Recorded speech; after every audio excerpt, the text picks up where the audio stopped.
Hello everybody, this is Howard the Teaser King. I just did a Thanksgiving pick for everybody for the holidays. A nice big fat teaser for you. Let's give a college teaser. I want to talk Michigan, Ohio State. This will be my teaser pick. At the current time, Michigan's a 4-point favorite, over under of 56-57, somewhere in that neighborhood.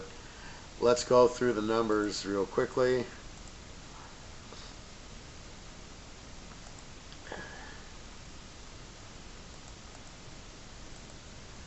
Ohio State scores 41 points a game, gives up 24.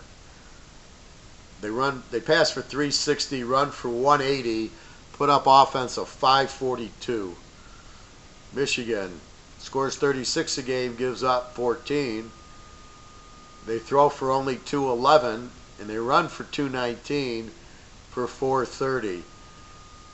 So basically what you have is a very well balanced Ohio State team against not great throwing Michigan team. For college, you should be able to at least throw for 275. Let's look at Purdue. Purdue throws for 319. They're a good passing team. Nebraska 250. And really they're just starting to get going with the guy. And they run for 219. Well, like Wisconsin runs for 277, and Illinois runs for 250, and Maryland runs for 240. So 219 is okay. Pitt runs for 240, and then you get the heavy hitters like Georgia Tech running for 350 because they're an option team. So what do I see? I see defensive edge go to Michigan. I'm trying to read Michigan because they played, Indiana last week, and they gave up 20 points. And I'm looking at them like all Indiana can do is they throw for 250 and run for 150. So as I said in my last video on the pros for Thanksgiving, as I look at how they play a certain team. So part of me would say, well, Indiana could score 20 on Michigan. This week they got Purdue, who gives up 28. They'll score in the 30s because they could score 20 on Michigan.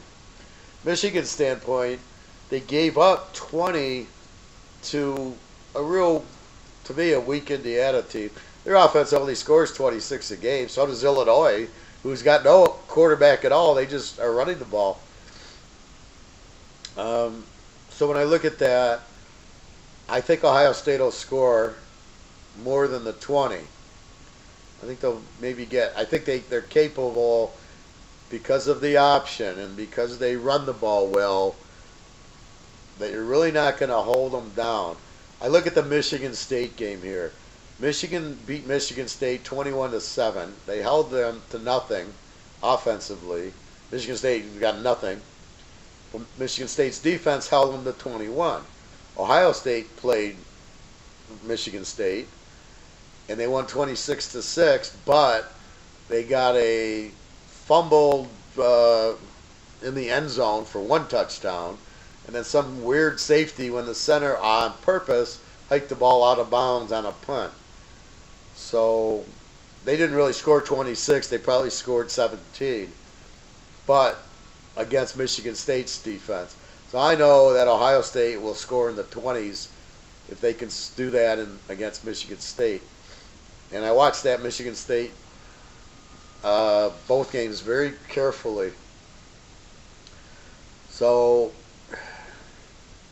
Michigan against Michigan State, 21-7. They beat them by 14. And it was a fluke.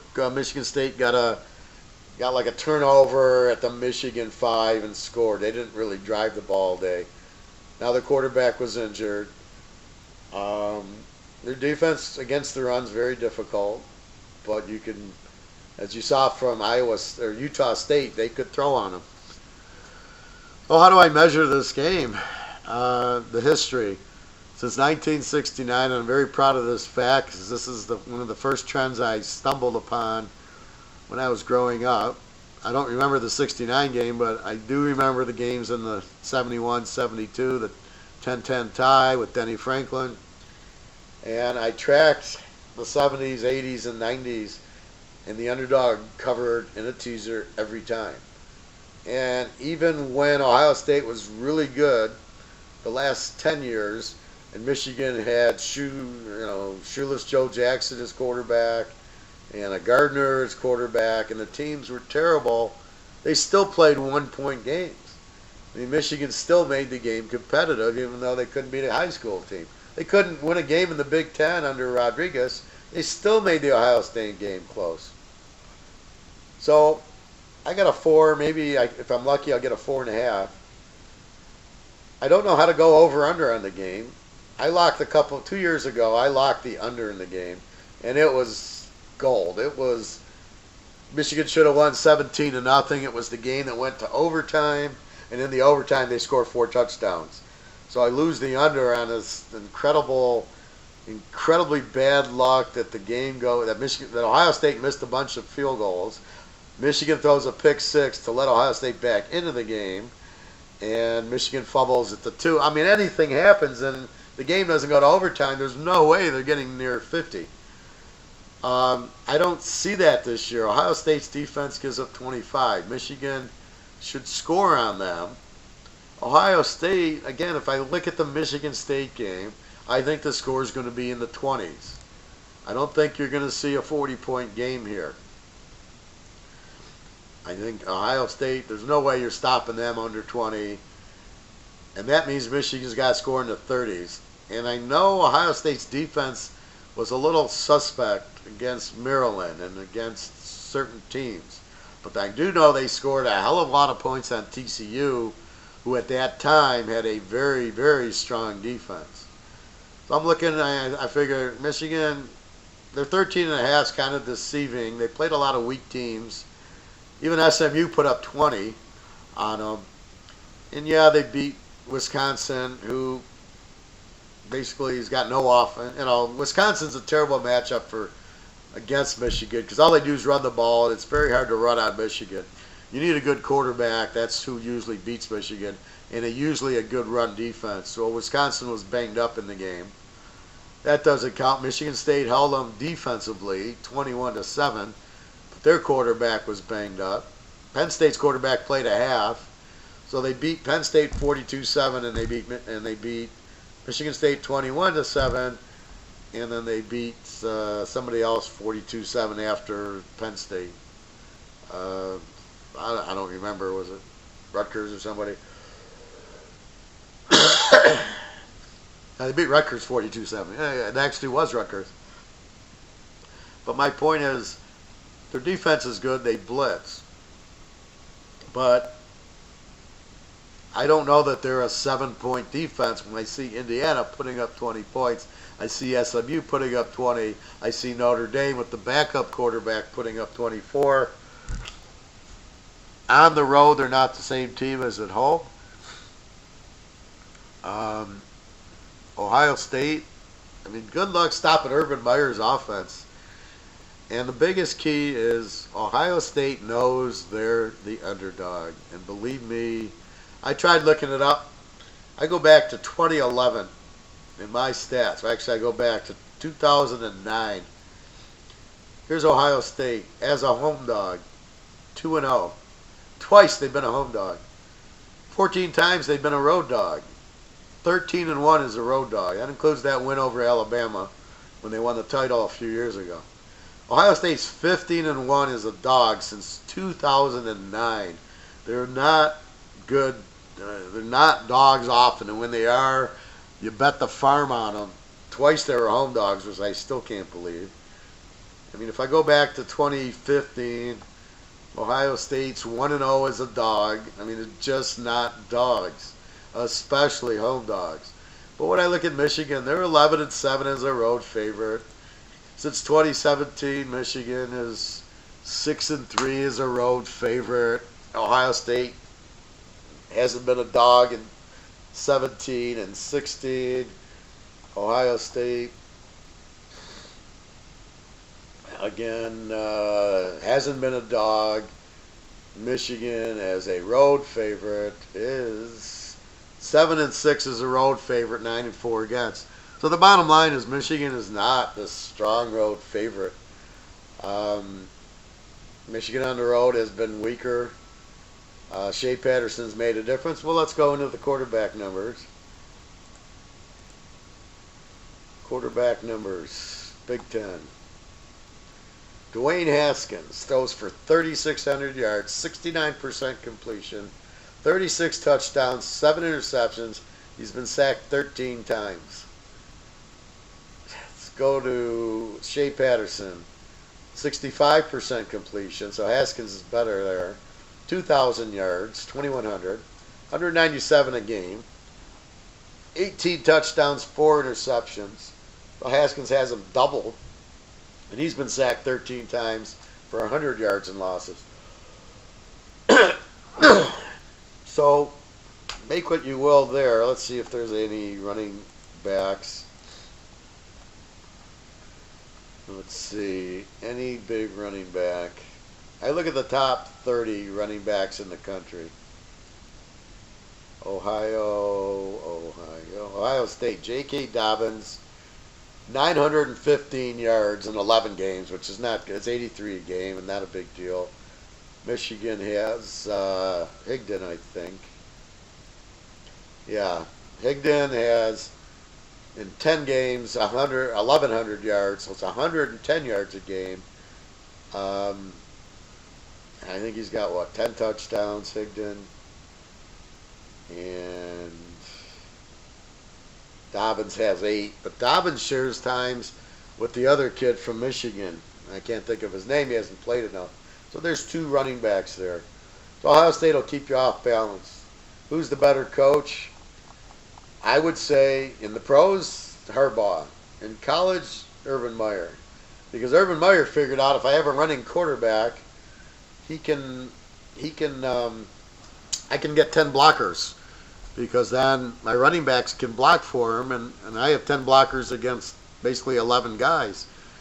Where in Michigan, the running quarterback doesn't run, so they only have 9 blockers for the 11. So Urban Meyer figured out that's why he's always had running quarterbacks, right?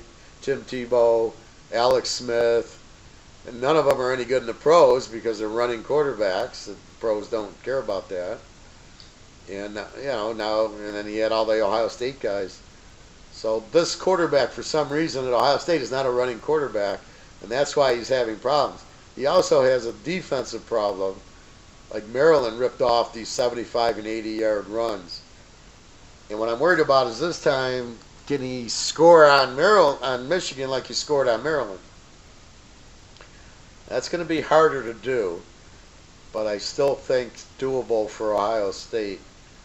You're not shutting out Ohio State. The only time you shut them out, the last time Michigan won was 7, 8 years ago when it was J.T. Barrett's freshman year, and they still could have won the game. He missed the guy wide open near the end of the game that would have won it for him.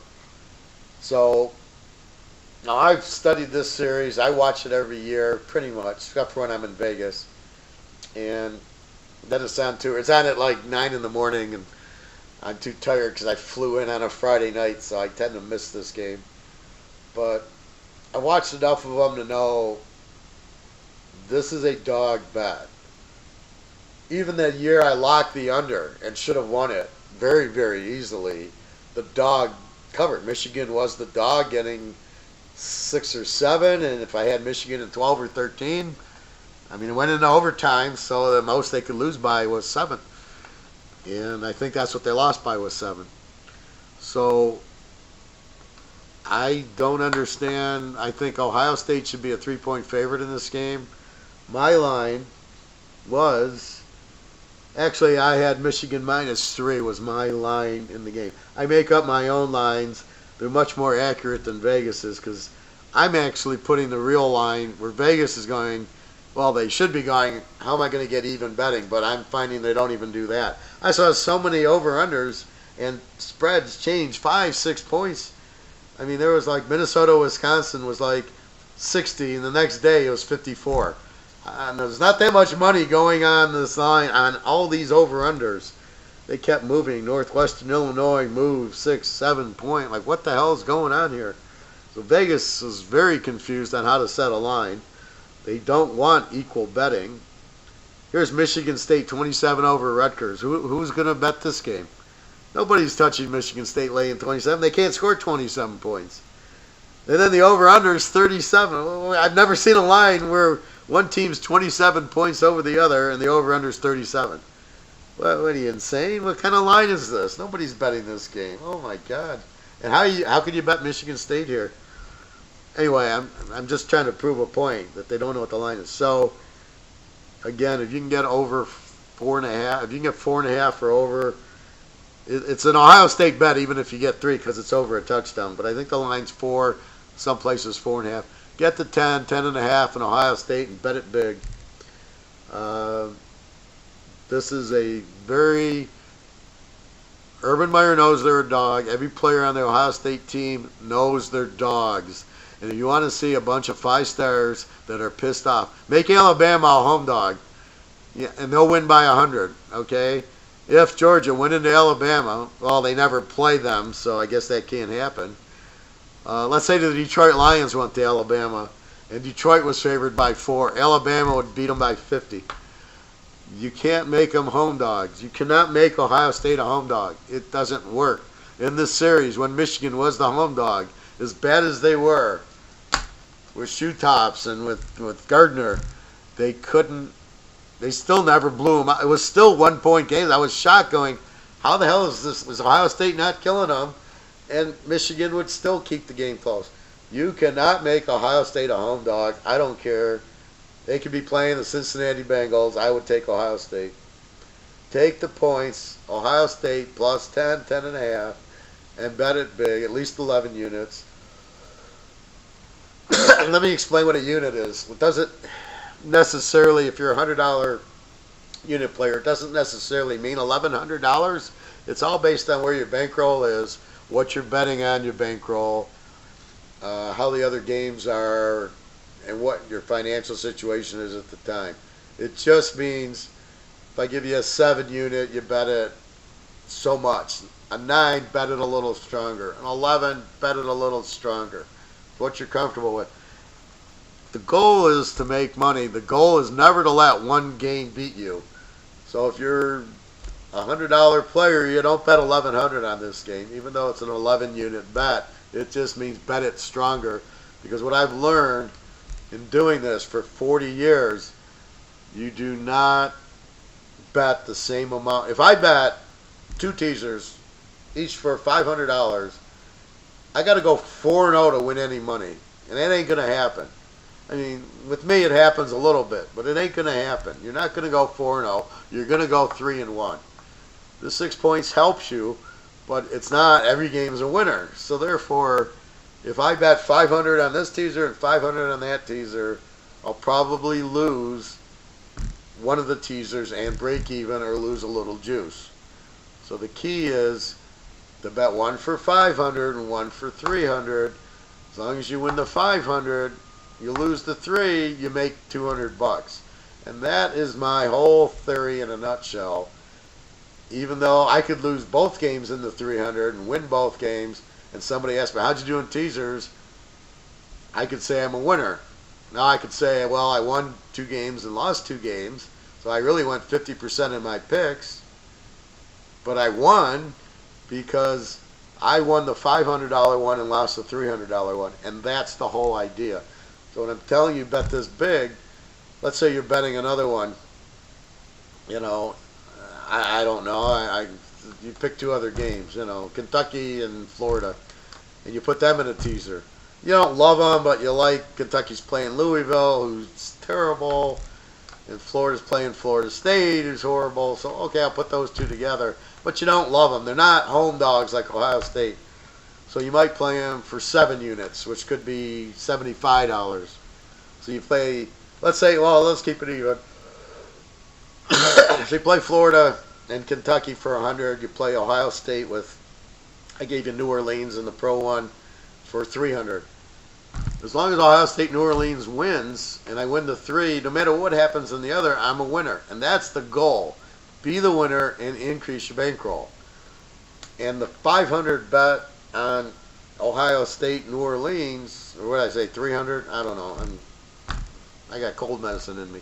So let's say it was 300 and 100. I don't remember. The idea is one's more, and so therefore you win. Now you add 200 to your bankroll. That's the idea. So you win the 3, you lose the 100, you're up 200 into your bankroll. Your bankroll increases too. But the 300 shouldn't be, oh shit, I lost the 300. That game killed me. Well, then you shouldn't be betting 300 if the one game kills you. I really don't like hearing that. I hear it from some customers, and I hear it from some people I talk to in Vegas. One game should not kill you. One game is one game. It's part of your bankroll. Okay, we had a bad week. I lost the 3, I lost the 100, I lost 400. My bankroll is reduced. Now I'll play $80 a game. And next week it'll be 275 instead of 300 and 100. Or it'll be a 3,000 and 1,000, whatever your cup of tea is. And that's all it is. So if I lose the 300 and the 100, I lose 400. But they're good bets. The percentages are good. The theory's good, and that's all you can look at. So that's really the whole idea of this, is to do it like that. And you've got to vary your bets. That's why when you look at my games and look at my history and you look at you buy and you get the picks, that's why the 17-unit game should be played for more than the 11-unit play and more than the 7-unit play. The 15, the 17s are pretty much the same. I just like them a little bit more. You can play them the same amount. It's whatever you're comfortable is. But when you see a team in 2 or 3 of my teasers, that's when you, like last week, my 21-unit lock hits the Ram Kansas City over hits. I got them in 3 teasers. And that's what you're doing is you see that I love this one. It's a team. That's all I'm looking at, one game. And so I put it in multiple teasers because I love it. And I know it's going to win, or at least I think so, and the odds on it are winning are really good. And that's what I'm doing. I build my bankroll with that. So that's why I'm putting a bigger amount on it. Anyway, good luck to you. Happy Thanksgiving. Enjoy the other videos, Thanksgiving games in the pros. Here's Ohio State. Take the 10.5. Tease them with New Orleans if you want. The Bears. I like New Orleans better than the Bears a little bit. Or there's plenty of college games. I got 7 strong pro games, not counting the New Orleans, Chicago. So that's what you want to do there. So again, soon I'll be coming out with my bowl. It'll be like $100 for the college bowl season, what I standardly do.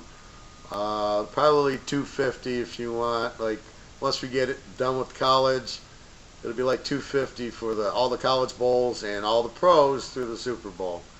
So you'll have that whole December, January for $250 time frame. So anyway, good luck, happy Thanksgiving, and enjoy the weekend. www.teaserking.com. Oh, and just to clear up some things, you get a password when you buy. Yes, that password is for a week. If you bought Tuesday, it goes through Monday night. After the Monday night game, it goes till about midnight. Then it's no good anymore if you bought a weekly package. So when I 135, that's a week. You get all my games, my thoughts, my analysis, any questions, how to bet it. Yes, and you can come back as much as you want. You can click in. I post games.